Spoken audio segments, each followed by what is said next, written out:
Alors, bonjour, ou plutôt bonsoir. Nous recevons aujourd'hui, dans le cadre de notre rubrique Pourquoi ont-ils quitté le Maroc, une jeune demoiselle, ou plutôt madame Nada Mouftah, marocaine de 24 ans, native de Rabat, et qui est installée au Québec depuis qu'elle avait l'âge de 2 ans, donc elle est venue en famille. Donc ses parents ont suivi le cheminement de l'immigration, donc de la procédure d'immigration, comme tant d'autres qui les ont précédés ou qui leur ont succédé par la suite. Et donc elle s'est frayé son bonhomme de chemin, tant sur le plan au niveau du cursus scolaire que sur le plan donc, académique et puis professionnel. Et puis aujourd'hui, elle a jeté son dévolu sur une spécialité qui est totalement inédite, vue du Maroc, vue de loin. Donc c'est une jeune femme criminologue et c'est un domaine qui n'est pas tout à fait prisé, ou qui ne, moi c'est l'idée qu'on se fait, c'est la perception qu'on se fait de la criminologie. C'est un domaine pour lequel, mettons qui n'intéresse pas beaucoup les femmes. Du moins, c'est l'idée qu'on avait de cette personne. Donc, à vous de corriger cette idée que nous avons.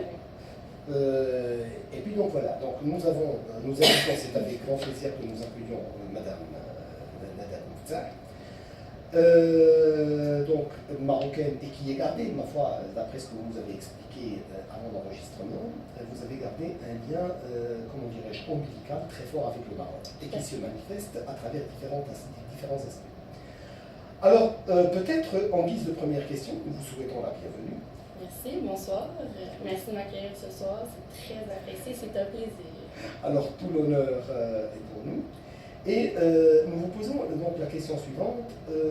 Ma foi, évidemment, vous n'avez probablement que de vagues souvenirs, sinon pas de souvenirs du tout des conditions de votre installation au Québec. Mais du moins, vous allez pouvoir nous parler de vos premiers souvenirs au Québec. Alors, comment est-ce que vous avez suivi votre scolarité? Donc, vous allez parler un peu de votre naissance, les débuts de votre scolarité, vos tout premiers souvenirs au Québec, et comment est-ce que vous avez baigné dans un milieu marocain, donc néo-québécois, de souche marocaine. Vos parents ont mis leur point d'honneur à maintenir le lien donc, avec les traditions locales au niveau gastronomique, vestimentaire, etc. C'est ce que vous avez expliqué. Et donc, comment est-ce que vous avez vécu ces premières impressions? Bon, alors comme vous avez mentionné, je suis arrivée ici à l'âge de 2 ans, donc j'étais un petit bébé encore, comme on dit, avec les couches. Donc j'ai de vagues souvenirs de cette époque, mais on me l'a relaté à plusieurs reprises et je pense que ça fait partie justement de ce lien que j'ai gardé avec le Maroc. Cette histoire de notre arrivée ici, je la connais. On me la raconte. À chaque fois, quand on posait des questions quand on était plus jeune, comment ça s'est passé quand on est arrivé, mes parents se font un plaisir de nous le raconter et ça fait partie de ça, de ces racines-là qui se sont tranquillement pas vite installées ici au Québec. Et d'ailleurs, mes parents, quand on parlait de démarche d'immigration, ça faisait partie des questions. Pourquoi le Canada? Vous n'avez pas essayé ailleurs? Qu'est-ce qui s'est passé? Il y a eu tout ce questionnement-là que ma famille a dû se poser. Où est-ce qu'on va aller? Le monde est si grand. Pourquoi ici? Pourquoi pas là-bas? Alors, ça, c'est des choses qui ont fait partie un peu de notre parcours et qui, je crois, font en sorte que aujourd'hui, je suis la femme que je suis. Alors, des souvenirs. Je veux revenir à votre question, bien entendu. Mes premiers souvenirs seraient à la garderie, je vous dirais. Mes parents je dis nous parce que ma petite sœur suivi un peu pas, dans une garderie proche de la maison privée où il y avait une diversité culturelle. Mais le français était la langue parlée principale et mes premiers souvenirs sont pas mal à cette époque-là où j'étais toute jeune. Et première vague, en fait, où on baigne dans une nouvelle culture, c'est la langue. Alors, l'apprentissage un peu de tout ça et le petit enfant excité et énervé j'étais à l'époque. Donc, des souvenirs de mes éducatrices à l'époque. Et lorsque vous avez accédé au secondaire, est-ce que vous aviez une vague idée de la formation que vous alliez suivre par la suite? Mon parcours, je vais quand même vous tracer un bref portrait. Moi, j'étais à l'école publique au primaire. Alors, j'ai fait mon primaire au complet ici, de la première jusqu'à la 6e année dans la même école. Par la suite, c'était la question, quelle école secondaire, quel choix, parce qu'il y a des écoles secondaires quand même qui offrent des parcours particuliers, certains en programmes internationaux, des spécificités comme ça. Et mes parents, j'ai eu l'opportunité d'aller dans un collège privé collège du Rocher-Saint-Lambert, où j'ai pu faire mes 5 ans de secondaire. Est-ce que je savais déjà dans quoi je voulais me lancer? Oui et non. À l'époque, à cet âge-là, on est un peu jeune, mais ce que je savais, c'est que je voulais m'impliquer. Je voulais faire des changements, je voulais faire partie du groupe, je voulais être la personne dont on va se souvenir à travers le secondaire et peut-être qu'il va se trouver des causes à défendre. Alors j'avais déjà un peu cet esprit de bon, où sont les personnes qui ont besoin d'aide puis qui ont besoin de quelqu'un de fort pour parler. Alors je pense que ça s'est un peu développé justement au cours du secondaire. Puis via ce collège-là, j'ai eu la chance de m'impliquer à travers une multitude de comités, que ce soit en environnement, que ce soit pour des familles, des gens qui sont monoparentales, etc., etc. Ça a développé cette espèce d'aspect-là. Alors c'est plus vers la fin du secondaire où c'est dessiné, vous allez peut-être surpris, mais je m'enlignais en médecine pédiatrique, donc en pédiatrie, parce que le karaté a fait aussi beaucoup partie de ma vie de jeunesse. J'ai fait des compétitions internationales, etc., mais j'ai aussi coaché. Donc j'enseignais ma passion, le karaté, à des tout jeunes, des enfants. Alors, cet amour pour les enfants, vous avez des problèmes, venez m'en parler. J'étais comme, la médecine, je vais guérir des enfants, c'est ce que je veux faire. Alors, quand je me suis lancée au cégep, c'était dans cette voie-là où je m'enlignais, c'était la médecine. À la suite des choses, j'ai fait en fait mon programme en sciences nature, donc j'ai fait ma biologie, chimie, physique, tout le nécessaire pour justement aller en médecine. Et c'est à la fin entre ma première et deuxième année de cégep, je vous dirais que via mes implications, j'ai eu la chance de rencontrer un avocat qui pratique, mais par contre en droit civil. Et en parlant avec lui, en lui disant « Oui, j'applique en médecine, je vais là-bas. » Mais pourquoi tu n'appliques pas en droit? En droit. Je suis oui, avocate. On a cette espèce d'idée-là un peu cinématographique des avocats. Une image cliché. Voilà, une image cliché. Puis je suis comme oui et non. Bon. L'idée c'est semé un peu dans ma tête. J'ai gardé cette idée-là. J'ai continué mes implications à travers le cégep. Et j'ai commencé à aller beaucoup dans les hôpitaux pour voir comment le milieu hospitalier était. Je ne vous cacherai pas que ça a été pas un choc, mais l'espèce de côté empathique que j'avais était peut-être trop fort pour la médecine, tellement que j'en parlais avec ma mère, elle était comme, voyons, c'est beau, nous, on est en santé, là, ça va bien, mais est-ce que tu fais pourquoi est-ce que tu penses à ce qui s'est passé, comme, faut que tu décroches. J'ai revu cet avocat-là par la suite, je vous dirais un peu avant l'inscription officielle, la demande d'inscription dans les universités. Et il me reparle encore, là, je suis comme, oui, j'y ai vraiment pensé, je pense appliquer en droit. Et là, je lui fais une liste un peu d'universités dans lesquelles j'applique. Ça reste un peu comme ça. J'applique finalement je veux vous dessiner un peu comment je me suis retrouvée. Alors, je décide d'appliquer en droit, je me lance là-dedans, je me dis, pourquoi pas. Et dans les domaines de droit, je découvre, via des avocats justement que j'ai rencontrés via mes implications, que il y a le côté humain qui est là. Il existe, et si c'est ce que tu cherches, tu pourras le faire et l'appliquer dans ta carrière. Alors, si vous permettez, mademoiselle, c'est un sujet sur lequel nous allons revenir, forcément, parce que c'est pratiquement l'aspect essentiel de cette entrevue. Donc, votre cursus universitaire, professionnel, et puis vos principaux faits d'armes acquis en la matière. Mais avant d'en arriver là, on aimerait savoir, donc on aimerait revenir un peu sur la nature des liens que vous avez maintenus avec le Maroc. Donc, comme je vous ai dit tout à l'heure, peut-être tant au niveau vestimentaire, au niveau gastronomique, donc les us et coutumes, donc ça prend un peu des dimensions tout à fait variées. Alors, comment ça se présente à ce niveau-là? Alors, nous sommes arrivés en 95 juillet, donc on est en été.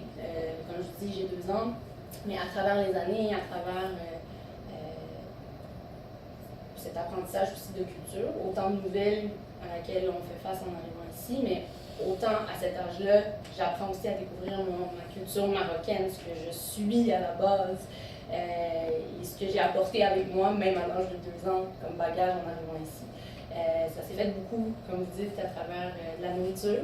Donc à la maison, ma mère revenait aux bases de tout ce qu'on mange au Maroc. Donc j'ai jamais, par exemple, découvert le couscous à travers quelqu'un d'autre. La harira au ramadan, c'est la table est pleine de bonnes choses marocaines. C'est vraiment, alors, autant au niveau culinaire, vestimentaire, oui, c'est-à-dire que et d'ailleurs je l'ai toujours, on parlait de caftan avant de commencer officiellement l'entrevue, j'ai mon petit caftan que j'ai encore, qui est, je vous promets, dans le garde-robe de ma mère, il est blanc avec des petites fleurs rouges, juste pour vous donner une idée. Alors, autant vestimentaire, mais à travers les voyages aussi qu'on faisait, l'été de temps en temps pour aller voir la famille, autant par le contact qu'on gardait avec notre famille qui était au Maroc, avec l'arrivée d'Internet, ça a facilité beaucoup ce contact-là pour nous les jeunes, bien sûr, mais aussi la langue. Ça a été, je ne vous le cacherai pas,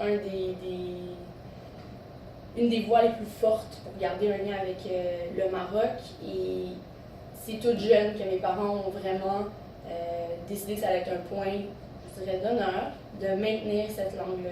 Le français et l'arabe allaient s'apprendre via les amis et l'école, mais l'arabe, ça va être à la maison. Ce qui facilite encore plus le contact avec ma famille au Maroc, parce que quand je leur parle au téléphone ou ma grand-mère appelle, ben, je peux communiquer avec elle et elle va me comprendre, et même les générations qui, d'ailleurs au Maroc, bon, la majorité parlent très bien français aussi, ou sont capables de se débrouiller, mais quand même, ma grand-maman, ben, en arabe, c'est plus facile, c'est l'arabe. Quand je te parle, ça va être en arabe. Alors, ça a été une connexion très, très, très, très forte et je mettrais ma main au feu que c'est ce qui a fait en sorte qu'entre autres, j'ai pu maintenir ce lien-là fort avec mon pays, même en arrivant ici toute jeune, toute petite, mais c'est là que c'était important d'avoir ces bonnes bases-là. Excellent. Alors maintenant, donc, on revient à la question de votre choix de carrière. Donc finalement, vous vous êtes spécialisé en droit et plus concrètement en criminologie. Alors justement, donc évidemment, vous avez été appelé à prendre en charge un certain nombre de dossiers, peut-être certains plus épineux que d'autres, mais justement, à travers la criminologie, avez-vous été en présence d'un certain nombre de cas qui vous ont relié au Maroc d'une manière ou d'une autre, à votre culture par exemple? Tout à fait, tout à fait. J'aimerais juste corriger ou spécifier du moins que criminologie, il y a une spécialité ici au Québec de criminologue. Dans mon cas, j'ai vraiment fait le baccalauréat en droit et c'est via le stage et ma pratique où je me suis spécialisée en droit criminel et pénal. Alors, l'aspect psychologique de la criminologie s'applique, mais c'est pas tout à fait ma formation du moins. À travers mes dossiers, pour répondre à votre question, oui, je le vois tout à fait. Le mélange, ou non, en fait, qui n'existe pas, ou du moins qui est difficile, en criminel, à la base, peu importe la culture, d'où l'on vient, qui on est, quand on fait face à des accusations criminelles, que l'État décide de porter des accusations, c'est déjà un fardeau. Alors quand on arrive en plus à l'étape culturelle, ou de la barrière linguistique, ben là on vient d'ajouter des éléments et des strates qui font en sorte que, tout à fait, je fais face à ça, je vous dirais, pratiquement chaque semaine dans le cadre de mon travail, dans le cadre de certains dossiers ou de certains types peut-être d'accusations, où je fais face à justement des gens qui sont heureux, peut-être que justement je parle arabe, ou qui comprennent en fait, à l'inverse, que moi je les comprends quand ils m'expliquent une certaine situation ou l'implication de la famille ou X ou Y, et c'est un exemple, ben je les comprends et bon, bâtissons là-dessus puis essayons de travailler dans votre dossier pour une défense pleine et entière. Ils se sentent peut-être écoutés à un autre niveau peut-être. Et c'est ce qui m'a frappé beaucoup dans le cadre de ma pratique et ce côté culturel-là qui vient clairement devenir un courant dans ma pratique et fait en sorte que ben, je peux aider encore plus de gens parce que j'ai encore cet attachement avec ma culture et parce que je parle ma langue. C'est un plus qui, je crois, est magnifique et peut aider des gens. Alors, vous êtes, c'est pas comme moi, vous êtes installé pour votre propre compte, Tout à fait. dans le cadre d'un cabinet d'avocats, ayant pignon sur rue dans le vieux Montréal. Alors, pour vous, c'est pratiquement la consécration d'une carrière. Comment entrevoyez-vous l'avenir? L'avenir, c'est toujours la question dont tout le monde se pose. Qu'est-ce qui va se passer dans 5 ans? Où je vais être dans 10 ans? Et c'est drôle que vous me posiez cette question-là parce que dans le cadre de ma vidéo pour mes fins d'études au baccalauréat à Sherbrooke, ils m'ont posé la même question, Nada, tu vas où dans 10 ans? Et j'avais répondu, je me vois avocate, je me vois avec une famille peut-être, je me vois justement revenir dans mon université et redonner. Je vous répondrai la même chose, mais aujourd'hui, au stade où j'en suis dans ma vie, où effectivement j'ai un pignon sur rue, cette réponse demeure, mais je vais encore plus loin. Voyons où la pratique va me mener, voyons où les connaissances que je vais faire, les gens qui vont croiser mon chemin, les gens avec qui peut-être je vais travailler sur d'autres projets en parallèle de ma pratique à laquelle je tiens énormément. Et plus j'ai des dossiers, je découvre ou j'apprends à connaître d'autres gens via une situation qui est très difficile dans leur vie personnelle, plus je me sens importante dans cette implication-là et je sens que je fais la différence. Alors, j'espère que l'avenir me réserve une belle carrière dans ma pratique. Souhaitons-le, on croise les doigts. Mais j'espère aussi que ces opportunités-là vont m'amener peut-être à retourner au Maroc pour des implications, à inspirer d'autres jeunes à foncer, à me faire leur place. Vous voulez dire une forme de coaching d'une manière ou d'une autre? Peut-être. Si c'est par cette voie-là que ça va se faire, avec grand plaisir. Peut-être que ça va être en enseignant, en étant inspiré par d'autres qui ont réussi, qui enseignent dans nos universités un peu comme vous. Donc vous seriez disposé à effectuer par exemple des missions limitées dans la durée au Maroc par exemple, à cet effet? Tout à fait, ce serait un plaisir. Puis surtout dans mon champ de pratique, je vous dirais, et d'ailleurs en début d'entrevue, on a commencé en disant que c'était un peu un champ de pratique dont la vision, et je ne vous cacherai pas que la majorité encore des gens, monsieur, madame, tout le monde, pensent que c'est majoritairement des hommes qui pratiquent en droit criminel. L'inverse, il y a de plus en plus de femmes. Et je crois que peut-être qu'un retour au Maroc ou des implications peut-être au Maroc pourraient changer peut-être certaines mentalités, entre autres sur ce volet, sur la pratique, mais aussi au niveau du droit criminel. Il y a tellement de choses dans les deux pays qui s'entrecroisent au niveau criminel de la chose. Faire évoluer, donner son opinion, aider, c'est des voies aussi, entre autres, et aussi l'inspiration peut-être de d'autres. Donc oui, tout à fait. Si des retours au Maroc pouvaient être des opportunités, ce serait avec grand plaisir que des retours. Excellent. Alors, tout à l'heure, vous m'avez donné, comment dirais-je, une sorte d'esquisse de vos activités qui se situent en dehors du cadre professionnel, c'est-à-dire vos hobbies, vos passions qui vous animent. Est-ce que vous pouvez nous en dire davantage? Alors, quand on parle de hobby, je fais du mannequinat aussi. Alors, à temps perdu, je fais certains photoshoots, des défilés. C'est quelque chose que j'aime bien faire, mais le karaté aussi occupe beaucoup une place dans ma vie. Je vous dirais qu'en début de carrière, je trouve un peu moins le temps, ce que je devrais en fait faire pour peut-être avoir un meilleur équilibre, mais ces deux choses-là sont pas mal centrales en ce qui a trait à mes hobbies.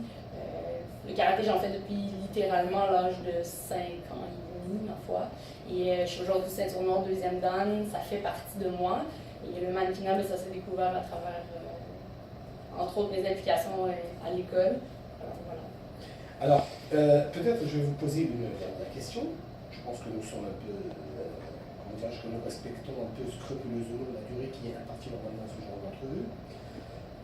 Si nous vous demandons d'adresser une sorte de message susceptible de créer un effet d'émulation à l'adresse de ces jeunes justement marocains, et qui nourrissent toutes sortes d'espoirs, améliorer leur quotidien. Donc évidemment, réussir exactement comme vous avez réussi alors que vous avez à peine plus que leur âge. Vous faites partie de la même génération. Alors que pourriez-vous leur dire pour qu'ils puissent prendre leurs projets, leurs rêves au sérieux?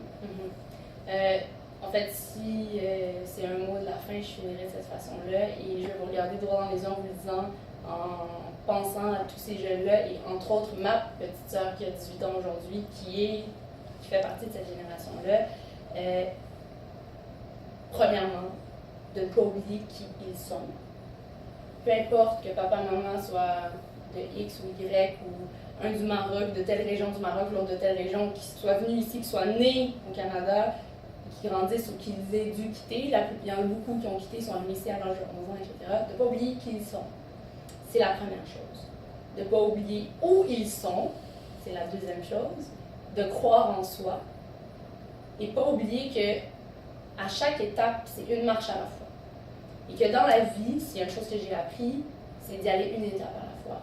Il va y avoir des bâtons, il va y avoir des étapes à franchir, il va y avoir des choses à faire. Par exemple, si c'est des études, pas abandonner, pas se laisser abattre en se disant, ben là, par exemple, là, c'est un exemple mineur, qu'aujourd'hui, bon, j'en ris, mais d'autres, peut-être en ce moment, sont en train de stresser. Un examen échoué n'est pas la fin du monde. C'est pas parce que tu as échoué quelque chose que tu peux pas réussir de voir loin. Ayez une vision. C'est pas juste toi aujourd'hui, c'est toi demain. Croire en soi, mais croire en soi aussi loin. Quand vous me demandiez dans l'avenir où tu te vois, ça fait partie de ça. Et ça va évoluer au fil des années. Plus on va vieillir, plus on va gagner cette maturité-là, plus on va se voir loin. Mais croire en soi, puis pas lâcher. Ne pas abandonner. Trouvez-vous justement des hobbies qui vont vous tenir accrochés, qui vont vous feed. Ayez cet équilibre-là. Là, je tombe dans 1 million de conseils, mais qui reviennent en soi à la même chose. Et quand je parle de base, c'est la famille. La famille est très importante. Sans mes parents, je ne serais pas où je suis aujourd'hui. Ça, je peux le jurer. Et peut-être qu'en vieillissant, c'est là qu'on les réalise plus, qu'on est comme « Oh, OK! Maintenant, avec l'application Uber, si je calcule le nombre de livres que mon père m'a fait pour toutes mes compétitions, pour toutes mes implications, oh, la facture serait salée, puis je suis encore en train de payer pour ça. OK, on va recommencer. » Et là, je parle que du transport, je parle pas de l'investissement aussi émotionnel, de l'implication des parents dans mes propres activités, où mes parents ont dû, c'était même pas une obligation de leur part, mais où ils se sont déplacés pour faire partie de mes activités. Le meilleur exemple que je peux vous donner, à Du-Rocher par exemple, on avait fait une plantation d'arbres. Mes parents sont venus, ont pelleté avec nous, ont creusé avec nous pour me faire plaisir, ont porté le chandail de mon comité, étaient là, étaient présents. Ça a fait une différence certainement à qui je suis aujourd'hui et mon désir peut-être de redonner aussi à ma communauté, cette envie-là de me dire que, mon Dieu, des gens ont tellement donné pour moi, ben c'est à mon tour peut-être de donner ce que j'ai acquis, ma participation aussi. Et c'est une autre chose que j'encourage beaucoup les jeunes à faire, c'est de s'impliquer. Impliquez-vous, c'est la meilleure façon de sortir, d'être out there, comme on dit. Ness et Chofokum ou Chofoness. C'est ça, le mélange, le melting pot, cette diversité-là. Alors, ce serait pas mal mon mais, mettons-le au pluriel, mes conseils pour la jeunesse d'aujourd'hui. Alors, on vous remercie infiniment de nous avoir consacré de votre temps, de vous avez donné de votre temps. On vous souhaite plein succès dans votre carrière. Jeune carrière, certes, mais d'ores et déjà prometteuse. Vous êtes un exemple et un modèle pour les Marocains de la diaspora, pour les Marocains installés ici au Canada. Donc, bravo pour tout ce que vous faites et bonne continuation. Merci beaucoup. Merci.